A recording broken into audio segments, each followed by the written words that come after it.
Dans ce coin, au marché central de Butembo, se trouvent des étalages où ces femmes majoritairement de troisième âge exposent leurs marchandises. Ces marchandises sont constituées de fils à coudre pour les souliers, de corbeilles, de fils destinés à tisser des corbeilles, des balais, des brosses pour laver les corps, des brosses pour les casseroles, des pièges, des rats, des câbles pour les transports du bois et tant d'autres.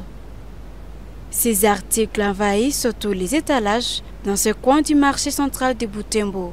Rencontrées par Brave TV, en plein travail, ces vendeuses antiques tirent gain au travers leur métier de routine. Petit soit-il, elles poursuivent leurs rêves malgré les difficultés rencontrées dans leur métier.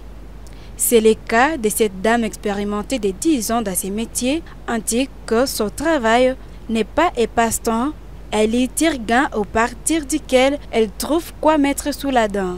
À part les manger, elle assure ses soins médicaux. Avec ce métier, je nourris, scolarise et j'assure le soin médical de mes enfants.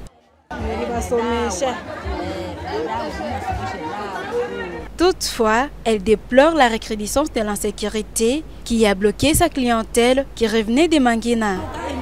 En réalité, je manque de quelle autre activité virée, car actuellement, la clientèle a baissé. Nos clients venus de Mangina et environ ne viennent plus suite à l'insécurité grandissante. Cette autre femme est en train de tisser des corbeilles avant de les livrer à la vente. À côté se trouve aussi cette mère de 9 enfants qui se ravitaille depuis qu'Avignon qu'un matériel. Elle vend aussi des objets traditionnels. Elle nous fait découvrir le prix de ces articles. Il coûte 1000 francs congolais, cet autre 1500 francs congolais. De l'autre côté, c'est 2000 francs. Et l'autre article est là, coûte 3000 francs congolais. Ambelika Sephora n'est pas du reste.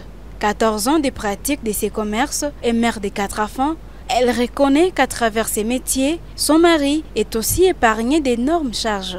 Elle invite ses pères à faire de même. Devons travailler afin de seconder nos maris. Sur ces autres étalages, des balais font décor.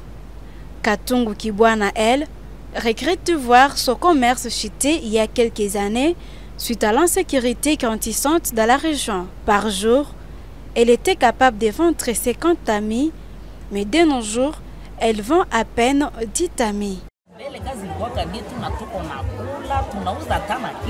Avant, ce travail était super bénéfique et il nous aide à beaucoup de choses vraiment. Néanmoins, actuellement, nous manquons si tous nos clients sont déjà morts par des massacres, car ils venaient de Oicha et ailleurs pour se ravitailler de tamis. Ces derniers temps, nous ne le voyons plus. Dans les temps passés, ces clients pouvaient facilement se ravitailler à grande quantité. Ils prenaient facilement 50 ou 100 tamis le jour. La majorité des clients de ces objets traditionnels revenaient des milieux périphériques de Butembo. Mais ces derniers sont maintenant freinés de mener leurs activités à mieux suite à une insécurité grandissante dans la région.